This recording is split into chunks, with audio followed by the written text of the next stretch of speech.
بسم اللہ الرحمن الرحیم۔ ناظرین السلام علیکم، میں ہوں آپ کے میزبان صابر شاکر۔ اس وقت آپ کے ساتھ یہ ایک اہم ترین خبر ہے وہ شیئر کرتے ہیں، بلکہ اہم ترین کے ساتھ اگر کہا جائے انتہائی خطرناک خبر ہے، اور وہ ہے ہمارے پڑوسی ملک کے بارے میں۔ اور یہ اگر یہ واقعہ یا اس طرح کی خبریں یہ ہوئی ہوتی کسی مسلمان ملک میں یا مسلمانوں کے ساتھ ان کا تعلق ہوتا تو اب تک پوری دنیا میں ڈھنڈورا پیٹا جا چکا ہوتا، اور خاص طور پہ انڈین میڈیا، انڈیا کا الیکٹرانک اور پرنٹ میڈیا اس پہ ایک طوفان کھڑا کر چکا ہوتا۔ اور اگر یہ خدا نہ خواستہ اگر یہ پاکستان کے بارے میں ہوتی تو پھر تو آپ تصور نہیں کر سکتے کہ پاکستان کو اس وقت کتنی مشکلات کا سامنا کرنا پڑ رہا۔ لیکن یہ خبر ہے انڈیا کے بارے میں، اور انڈیا میں یہ واقعات ہو رہے ہیں، اور یہ اتنے خطرناک واقعات ہیں کہ آپ کو میں بتاؤں آپ تصور نہیں کر سکتے۔ کیا ایسا کوئی ہے؟ یعنی کہ جوہری ہتھیار تیار کرنے کا جو بنیادی مواد ہے اس کی سمگلنگ ہو رہی ہے، اور اس کی خرید و فروخت ہو رہی ہے پرائیویٹ سیکٹر میں انڈیا میں، اور کوئی پوچھنے والا نہیں۔ اس کی وجہ یہ ہے کہ یہ مجھے جو لگ رہا ہے اور کچھ اطلاعات جو آ رہی ہیں وہ یہ ہے کہ یہ کام اتنا سادہ نہیں ہے۔ پہلے میں آپ کو خبر بتاتا ہوں، پھر اس سے اندازہ ہوگا کہ اس خبر کی شدت اور حدت کتنی ہے۔ یہ اسکرپٹڈ ہے؟ کیا یہ کچھ بڑا اسکرپٹ ہے جو کہ تیار کیا جا رہا ہے اور توجہ اس طرف دلائی جا رہی ہے کہ یہ تو جی اگر کل کو کچھ ہوا تو کہا جائے گا یہ نان اسٹیٹ ایکٹرز کر رہے تھے، یہ تو پرائیویٹ لوگ کر رہے تھے، ہم نے دیکھیں اتنے لوگ پکڑے گئے، اور ایک شیٹ تیار کی جا رہی ہے کہ اگر کل کو کوئی بڑا معاملہ سامنے آتا ہے جس کا کہ امکان موجود ہے تو انڈیا بالکل کہے گا مودی سرکار کہ جناب ہم نے تو دیکھیں اپنے ملک میں یہ کارروائیاں کی ہیں اور یہ نان اسٹیٹ ایکٹرز ہیں، ہمارا ان سے کوئی تعلق نہیں۔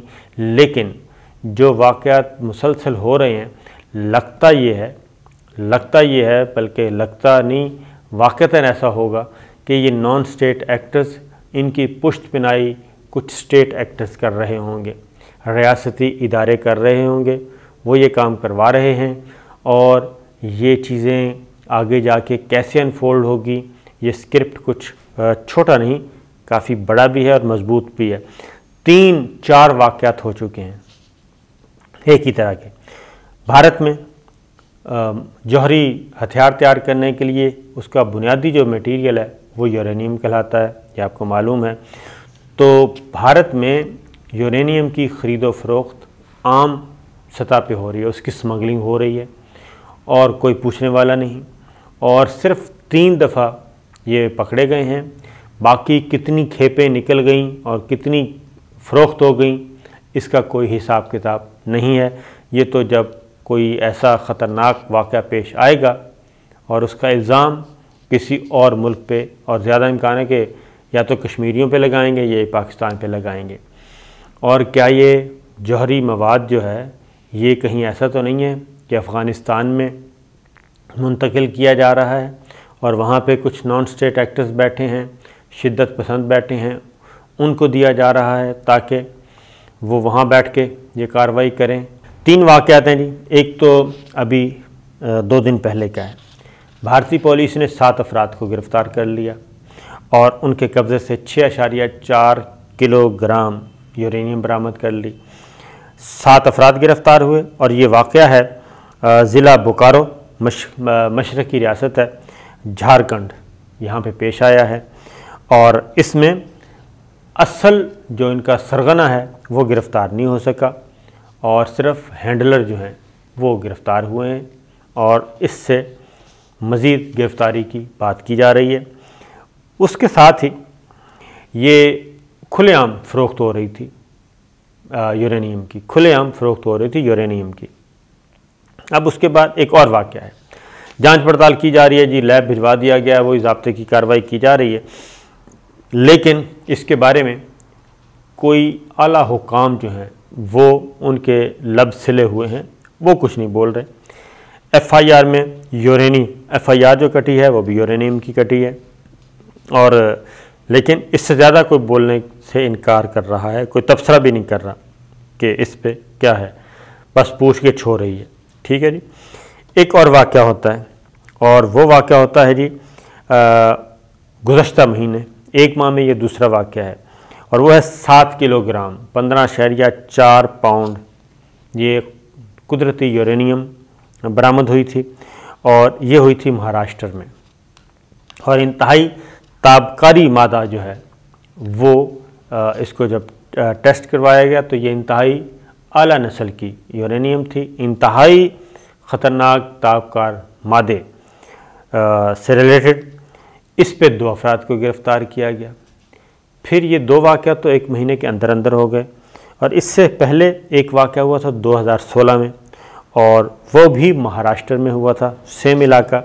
اس میں 6 کلو گرام یعنی 9 کلو گرام 9 کلو گرام اور یعنی 19.8 پاؤنڈ جو ہے وہ یورینیم ضبط کیا گیا تھا، اور یہ چیزیں چل رہی ہیں مسلسل۔ لیکن اس بارے میں ابھی تک عالمی طاقتیں، عالمی ادارے جو ان چیزوں کو مانیٹر کرتے ہیں وہ بالکل خاموش ہیں۔ پاکستان کے دفتر خارجہ نے واضح طور پہ پاکستان نے اس کی مذمت کی ہے، نہ صرف مذمت کی ہے بلکہ سخت تشویش کا اظہار کیا ہے۔ اس کی وجہ یہ ہے کہ یہ جو لگ رہا ہے ہمیں اور جس کا خدشہ یہی ہے کہ یہ واقعات جو ہو رہے ہیں انڈیا میں، اور جس طریقے سے خرید و فروخت ہو رہی ہے اور سمگلنگ ہو رہی ہے، یہ ایک غیر معمولی سکرپٹ لگتا ہے۔ یہ چھوٹا سکرپٹ نہیں ہے، غیر معمولی سکرپٹ ہے، یہ سارا کچھ سکرپٹڈ ہے، اور اس میں ریاستی ادارے انڈیا کے اور خفیہ ادارے اس میں ان کا ہاتھ ہو سکتا ہے، ملوث ہو سکتے ہیں۔ اور یہ کہاں جا رہا ہے؟ کیونکہ یہ تواتر کے ساتھ آ رہا ہے اور اعلیٰ حکام خاموش ہیں۔ یہ جوہری مواد جو ہے، کیا یہ کشمیر میں کسی کو دیا جا رہا ہے؟ کیا یہ پاکستان کی سرحد کے آس پاس یا چائنا کی سرحد کے آس پاس کسی کو دیا جا رہا ہے؟ کیا یہ افغانستان پہنچایا جا رہا ہے؟ اس بات کی کوئی کلیئرٹی نہیں ہے۔ یہ افغانستان پہنچایا جا رہا ہے، وہاں پہ آپ کو معلوم ہے، اور انڈیا میں بھی یہ آپ کو پتہ ہے کہ ایجنسیوں کا کھیل بڑا خطرناک ہوتا ہے، انٹیلیجنس ایجنسیوں کا، اور کیا اس بات کی ضمانت ہے یا اس بات کا قوی امکان موجود ہے کہ ایک پراکسیز تیار کی جا رہی ہیں، اور ان پراکسیز کو تیار کیا جا رہا ہے ایک مسلم شکل میں، یا افغانستان میں کوئی جو سارے شدت پسند انہوں نے وہاں پہ کالعدم تنظیموں کے لوگوں کو اکٹھا کیا۔ تو یہ ایک بہت ہی سوچنے والی بات ہے اور خدشے والی بات ہے۔ تو پاکستان نے واضح طور پہ یہ کہہ دیا کہ کل کو کچھ بھی ہو سکتا ہے جی، کہیں سے برآمد کروا دیں اور کہیں یہ مواد استعمال ہو اور اس کے جب تابکاری اثرات پیدا ہوں، پھیلیں، تو الزام پاکستان پہ لگا دیا جائے اور کہا جائے کہ جناب یہ دیکھیں یہ کچھ ہو رہا ہے، کیونکہ پاکستان پہ پہلے لگ چکا ہے الزام۔ اور ڈاکٹر عبدالقدیر خان جو کہ ہمارے کیا کہنا چاہیے ہمارے کیا دنیا کے مایا ناز جوہری سائنسدان جنہوں نے پاکستان کو جوہری طاقت بنایا، ڈاکٹر AQ خان کا بھی ان کا ہو چکا ہے، ان کو بھی انویسٹیگیشن کی کوشش کی گئی تھی، اور اس کے بعد ہمارے کچھ اور سائنسدان تھے، ان پہ الزام لگایا تھا کہ افغانستان میں یہ سب کچھ ہو رہا ہے۔ تو میرا خیال ہے کہ ہمارے انٹیلیجنس اداروں کو اس بات پہ غور کرنا چاہیے، سوچنا چاہیے، کیونکہ یہ کچھ بھی ہو سکتا ہے، انڈیا سے کسی چیز کی بھی توقع کی جا سکتی ہے، خطرناک سے خطرناک کھیل کی کچھ اور، کیونکہ وہاں پہ یہ شدت پسندی والا معاملہ جو ہے وہ بہت زیادہ اقلیتوں پہ الزامات لگانا، اقلیتوں کو بار کرنا، یہ سب کچھ چل رہا ہے۔ اب آتے ہیں ایک اور بات انڈیا سے متعلق کی ہے خبر، وہ ہے جی کہ وہاں پہ جو مندر ہیں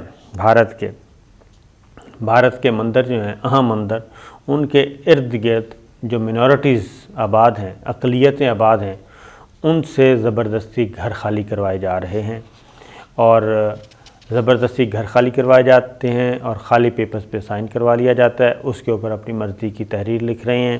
اور یہ غیر ملکی ذرائع ابلاغ نے یہ رپورٹ کر دیا ہے۔ ریاست اتر پردیش ہے اور اس میں مندر کے ارد گرد مسلمانوں کو وہاں سے بے دخل کیا جا رہا ہے۔ اور آپ کو معلوم ہے کہ یہاں پہ ایک انتہائی بدنام زمانہ وزیر اعلیٰ ہیں ریاست کے، اور ان کا نام ہے یوگی آدتیہ ناتھ ان کا نام ہے، اور یہ اس مندر کے سرپرست اعلیٰ بھی ہیں اور وزیر اعلیٰ بھی ہیں۔ تو یہ سب کچھ ہو رہا ہے۔ اس کے علاوہ ایک اور خبر بھی، وہ بھی انڈیا سے ہی متعلق ہے، اور وہ ہے جناب کرونا کی صورتحال، کیونکہ یہ بات Washington post, new York Times نے جب شائع کی رپورٹ، تحقیقاتی رپورٹ، تو انڈیا نے اس کو مسترد کیا تھا، بلکہ غم و غصے کا اظہار کیا تھا، لیکن اب وہ خبروں کی تصدیق ہو رہی ہے کہ اموات کو چھپایا جا رہا ہے۔ تو بھارت کے ایک دن میں 1200 لاوارث لاشوں کی آخری رسومات ادا کی گئیں، 1200 لاوارث لاشیں کرونا سے۔ اور یہ شہر بنگلور ہے، اس کے نواح میں سمانہ حالی میں سفید کپڑوں میں یہ لپٹی ہوئی لاشیں جو تھیں ان